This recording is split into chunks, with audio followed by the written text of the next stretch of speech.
So I know I haven't done an update in a while and everything, but, well, here's a doozy. So I left the PS5 in the storage. She was supposed to leave the wedding band. She didn't do that, of course. That wedding band was wedding ring. It was a ring. It was a marquee diamond. It was $3,000.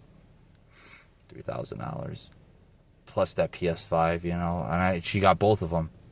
It was her PS5, and she agreed to give the ring back. We weren't gonna fight over possessions. But the night before, I told her we couldn't be friends. Like, I wasn't able to be her friend, and that we would have to stop talking completely for at least a few months, and that it was my hopes in 90 days, 3 to 6 months, that maybe we could reconnect, you know, after we fixed ourselves on our own, off on our own completely, because I told her it hurt me too much to just be her friend. I can't do that.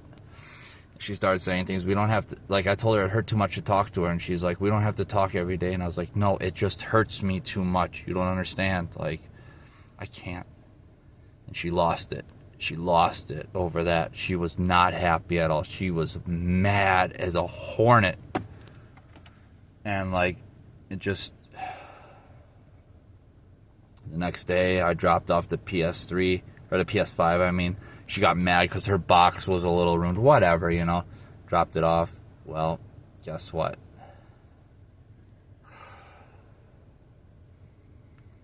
She takes it, and she's like, I want to make sure it works before I leave the ring. She just takes it. And I tell her, that's not what, you know, that wasn't the deal. It was a even swap. You know, how... Now you're roundabout accusing me of giving you something that doesn't work, giving you a broken PS5. Like, she knows I wouldn't do that, but she's just being hard and vindictive and petty. Like, and she's the first one to admit she can be extremely petty. And this is her being petty, and that's why she did that. But I got mouthy with her, and I was like, if you don't bring that wedding ring now, like, if it's not in storage in the next half hour, because she's only like 7 minutes away from storage, drive-wise, I was like, I'm going to come over to where you are, which was her friend Samantha's house. Well, she called the police on me and got me trespassed from that house, so I couldn't go there. I wasn't going to go there and cause trouble. I was just going to knock on the door and be like, give me my freaking ring, you know? Her doing that screwed me out of getting an apartment. I had some apartment interviews set up where I was going to drop 2 months' rent and pay a security deposit. I'm a student now, technically. I signed up for school. I just had a interview with the advisor as well at Fox Valley Technical College, but, like, I mean, I'm enrolled in some classes, but I might just drop the classes because I realized something. So I stayed at my aunt's for a couple nights, but I couldn't stay there long because me and my cousin don't get along. It's a long story. I'm not even going to go into it. I don't want to go into it. Anyways, 2 nights ago I left. This is the 3rd night. I live in my car. Like, I don't have a choice. I'm not paying for hotel rooms. They're too expensive. I did that for months while living with Serena while we looked for an apartment. Yeah, months. Because neither of us was really trying, because we were both dealing with our own things. Like, we should have fixed ourselves before we started our relationship. That's where we screwed up. And it's a tragedy because me and her, the love we have, it's still there. Like, I love her still, and I know she loves me. There were so many good times, and the way we connect was just, it's a shame. It sucks. But, like, I realized as I slept in my car that first night, I woke up the next day and I realized it wasn't as bad as I thought it would be. And I had an epiphany because I Instacarted that day too, and I made $100 yesterday Instacarting, right? Which was,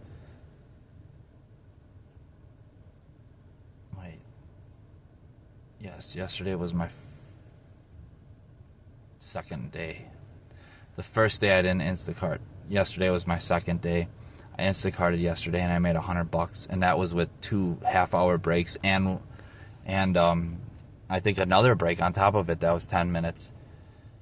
And then I came back and I hang out at this Quick Trip they know me at this Quick Trip that I'm at, and they let me sleep in my car here. Like, the police know that I sleep here. Everybody does. I'm very familiar with the employees. I buy food as I stay here. Like, I spend at least $20, $30 a day here. 50 if I buy gas. Like, I buy gas like once every 5 days too. 4 or 5 days, depending on, well, it's more like every 3 days I fill my tank. But so like I spend money here, and I don't cause any trouble. I sit at the table, I do a lot of writing, like I'll Instacart. And right now my headlights are out, so I can only Instacart while it's daytime. So I start at 7 a.m. and I finish at about 3:30 p.m. Then it's usually a half-hour drive to get back to the area I stay in, because Instacart, the area I like to Instacart in, is about a half-hour away usually. So I'll get back here at like 4:15. It's starting to get dark. And I'll go inside and I'll read my Bible for the night and say my prayers. And then I'll write my book that I'm writing. And after that first night, I came and slept in my car. The next morning I woke up, which was yesterday morning. I realized that it wasn't that hard and that bad. And then when I went to bed yesterday, I was lying here in my car, sleeping, with the chair, with the seat back. And I thought to myself, I stay so busy that I don't even have free time, really. Like, with my writing my book and Instacarting, like, I stay so busy. So, like, and I take walks, too. So, like, I stay so busy that I don't really have time to, like, go sit down and play video games or, do something that I would do indoors in an apartment. I'm working on my mind. I'll come in the car and watch some YouTube videos, stuff that's good for your mental health, psychology stuff, and some Carl Jung too, some stuff like that. And I don't know, I used to be into Jordan Peterson, not so much anymore though. I find him kind of softish. I don't know, it's not an insult to him, but he's just, I don't know, he's okay. But anyways, I just, I have my 3 friends, and that's it. And I lead a Bible study on Sundays. There's just 2 people right now, and the one person's not attending because he's preoccupied with a relationship, I think. But that's okay. It's not a jab against him or anything. I just hope he joins. Like, I've only done it once so far, but I lead a Bible study. Like, I've been asked to lead it by those 2 while we were where I met them when I was at where I was at that time. And then I have my church friend Brian, who brought me home. Like, I have a church now. Like, we met at Quick Trip last week, I think literally like a week ago or so. And he invited me to his church, and I saw him at church, and we've been talking like every day in between church, and like he's become a good friend.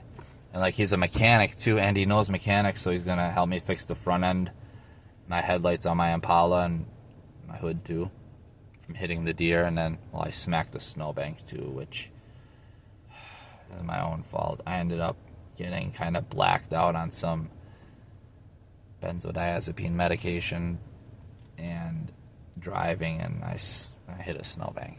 But most of the damage was from a deer. I hit a deer on the way back from Iron Mountain. It was when Serena and I were still together. She was in the car too. And I swerved off to the side and only hit its hindquarters. And it didn't do that much damage. Like, it only ruined the right headlight, or passenger side headlight. That was it. The damage wasn't bad at all. It would have went through the windshield had I not swerved, though. Like, I saved us. I literally did. Anyways, we ended up breaking. Like, I broke up with her shortly after that. Anyways, though, like, it's not as bad as I thought. And I realized I'm gonna stay homeless for 2 months. I'm gonna live in my car for 2 months. But really, I'm just sleeping in my car. And I'm gonna save up as much money as I can. And if I Instacart every day, which I plan on doing, because otherwise I'll get too bored, Instacart every day for 60 days in a row, that's $6,000, right? I'll spend about $500 of it on probably food and gas. $500, I'd say. I want to say $1,000 at the most, but I don't even think I have to say that much. $500, I think I can.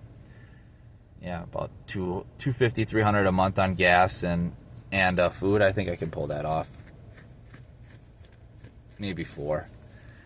But I'm gonna say I'll have at the minimum $5,000 when it's all said and done, saved up, and that's the plan. I've paid my phone bill. I got to get an oil change for the car. I'm gonna do that tomorrow. I paid my phone bill, so I have to pay that for a month. That's $40. I have a half and an eighth of a tank of gas, and I take E85, half E85, half unleaded. I do a mix usually, actually, because that's how I get the best gas mileage. And yes, you can do that. It's not bad for the motor.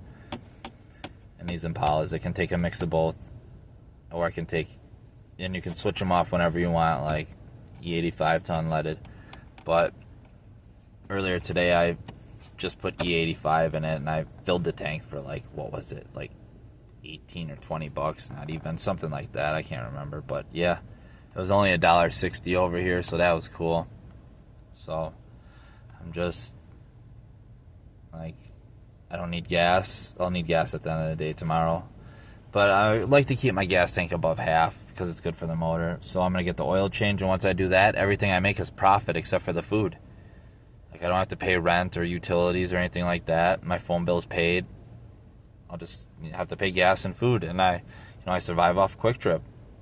So, like, I got this. Like, I don't know what happened, but suddenly I'm ambitious, and I'm getting depressed less and less, and like, it's like I got a second wind, you know? And yeah, my heart's broken still, but it's healing. Like, I'm healing. I'm healing. I feel like I've accepted that I do have a darkness in me, but it doesn't have to be my enemy. Like, I can be friends with the light and the dark in me. And it's not about, like, evil. Like, the darkness, my personal darkness is not evil. It's just the dark side of me that is more cold and truthful and honest. The light side is compassionate, loving, emotional, passionate and compassionate, but the dark is passionate, blunt, truthful, honest, and more mechanically cold, if you want. Like, I don't know exactly how to put it, but I think, like, does that make sense? And that's just something that I've come to accept, and I think it's doing me a lot of good. I don't know. It's strange.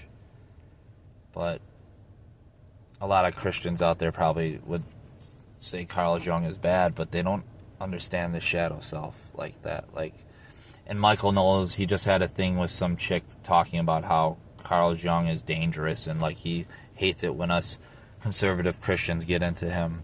But I hate it when conservative Christians tell other conservative Christians what to believe and what to do, because the whole basis of conservatism and Christianity, for that matter, is free will. So, yeah. Anyways, I'm not going to go on a rant. That was an update. So, there's a turnaround, and I'm excited for this journey. See ya.